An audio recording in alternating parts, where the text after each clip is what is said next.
Bonjour tout le monde, bienvenue à ce point de presse de Québec solidaire.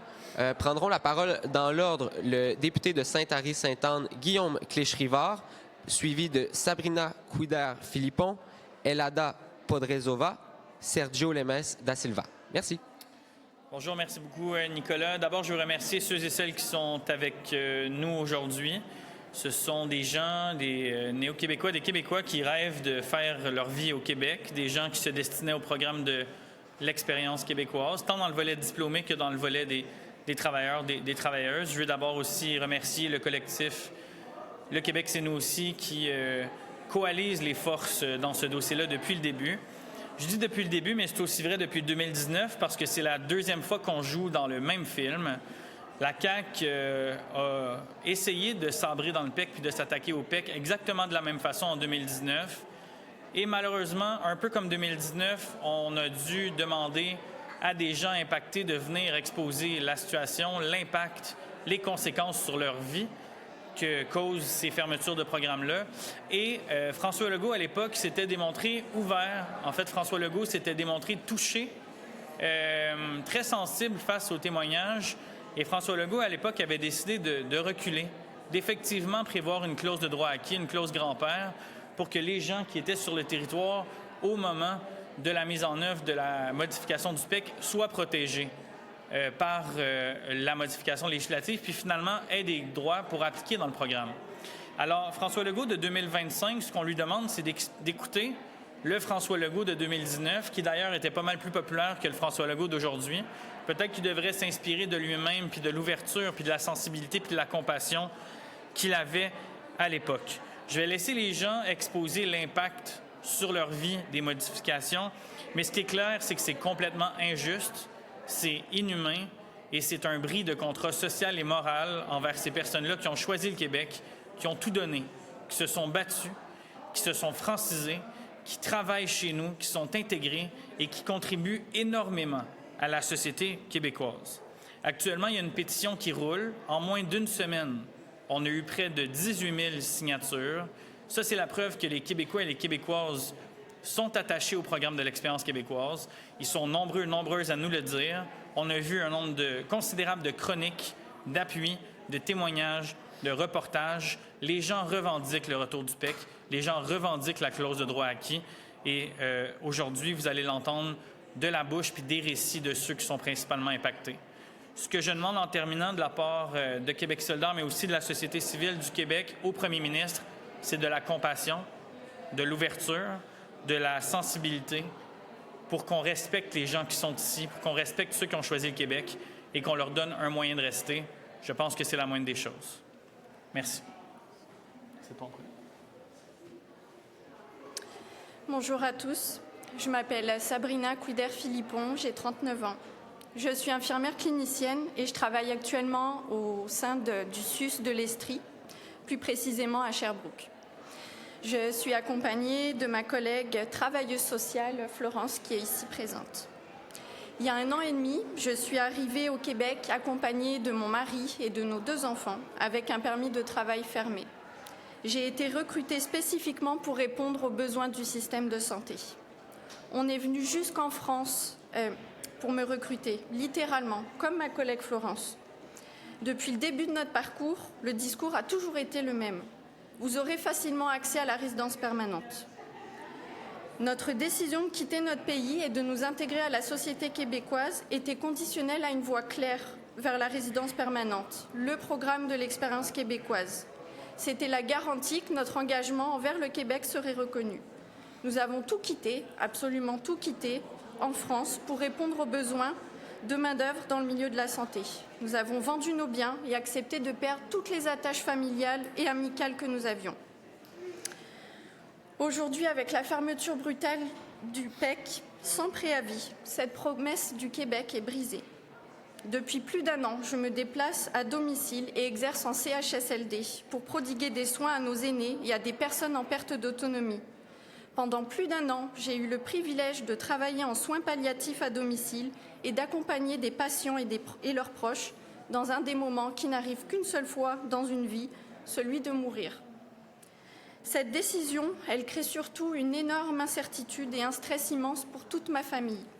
Cela fait des semaines que je ne trouve plus le sommeil, car comment envisager un avenir serein pour mes enfants sans prévisibilité ? Mon fils aîné s'appelle Ilan. Il est né ici, au Québec, en janvier 2017, lors de ma première expérience en tant qu'infirmière clinicienne. Il a bientôt 9 ans et il est autiste. Beaucoup d'entre nous, en tant que parents d'un enfant ayant des besoins particuliers, connaissent l'énergie et la détermination qu'il faut pour tisser la toile de soutien autour de son enfant. Pendant des années, j'ai consacré chaque once de mon énergie à construire ce réseau autour de mon fils. C'était un réseau de spécialistes, de thérapeutes qui connaissaient son histoire, ses particularités, ses forces et ses défis. C'était notre filet de sécurité. Chaque professionnel était un maillon essentiel de cette chaîne de soutien, offrant stabilité et espoir pour son développement. Pour nous, ce n'était pas un luxe, c'était une nécessité absolue. Ce déménagement outre-Atlantique n'a donc pas seulement signifié faire nos cartons et nos valises, cela a signifié repartir de zéro dans l'accompagnement de notre garçon, trouver de nouveaux spécialistes, réexpliquer des années d'historique médical, refaire confiance, bâtir un nouveau parcours scolaire. Ce déménagement a été une réelle épreuve pour lui. Il a traversé une période très difficile et nous avons beaucoup œuvré, mon conjoint et moi, pour lui donner de nouveaux repères sécurisants. Grâce à notre détermination et l'aide de sa psychoéducatrice, Ilan a pu accéder à une classe spécialisée en mai 2025. Cela a été un vrai soulagement. Depuis quelques mois et l'intégration dans cette classe spécialisée, nous sentons enfin notre garçon apaisé, serein, heureux d'aller à l'école. Il commence de nouveau à faire des progrès au niveau des apprentissages. Nous avons même acheté notre maison à proximité de l'école qu'il fréquente. Alors, nous ne pouvons concevoir de devoir rentrer vivre en France après tous les efforts que nous avons déployés ici. Je ne peux pas croire que notre fils, qui est québécois, ne puisse vivre dans son propre pays, la terre qu'il a vu naître. Nous craignons énormément pour sa santé mentale si nous devions à nouveau bouleverser tous ces repères récemment acquis. Au-delà de notre sentiment d'incompréhension et d'injustice, c'est vraiment l'avenir de notre enfant qui nous préoccupe le plus.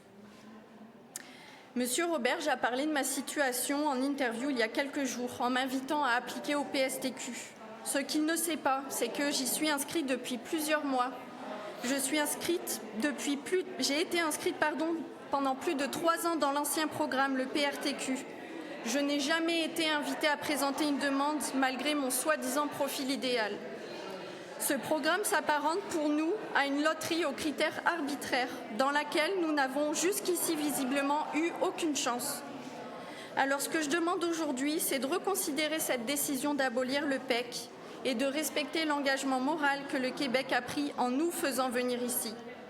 Non seulement pour les professionnels de la santé qui maintiennent le réseau public à flot, mais aussi pour toutes les personnes et toutes les familles qui se retrouvent prises en otage par cette incertitude administrative. Donc en mon nom, en celui de ma famille, en celui de mes collègues, je vous sollicite aujourd'hui pour que la politique du Québec en matière d'immigration soit équitable et rende justice à tous nos efforts. Nous vous demandons simplement la mise en application d'une clause grand-père. Il en va de notre avenir. Merci. Merci beaucoup.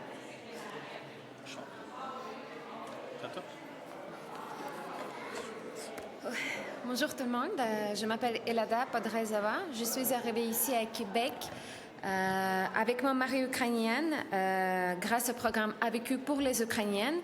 C'est un simplement permis de travail ouvert qui donne aucun avantage pour les résidences permanentes.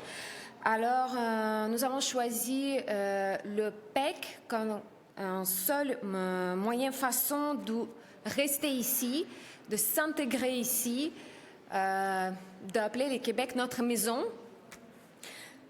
Nous avons toutes mis notre énergie pour les Français. Moi, j'ai commencé avec 0, vraiment avec l'alphabet. Ça fait juste 2 ans que je parle en français.